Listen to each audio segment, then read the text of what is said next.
કોલેજમાં ભણનારા યુવાનો અત્યારે બીજા બધા નશા તરફ જાય છે, એને બદલે આ નશો કરે, ભજનનો નશો કરે, સંકીર્તન, ભગવાનના નામનું સંકીર્તન કરવામાં જે આનંદ આવે, અને યુવાનો એમાં નાચતા હોય કીર્તન કરતા કરતા. દિવસ આખો નોકરી કરી અથવા તો ધંધો કરી અને પછી ખાટુ શ્યામના ભક્તો એ રાતના જે રીતે ખાટુ શ્યામની આરાધના કરે ભજન દ્વારા,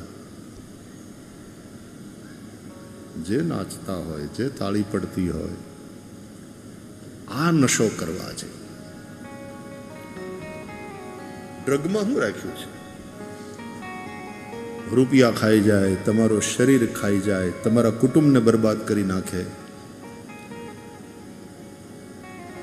આ નશો કરવા ગયા હશો તો ઘરવાળા નહીં, નિરાતે રહેશે ને ગૌરવે થશે.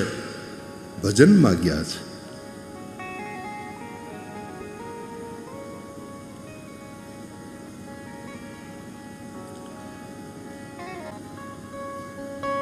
એટલા માટે કેવું છે કે આ નશો કરો, બીજા બધા વ્યસન નહીં રાખો.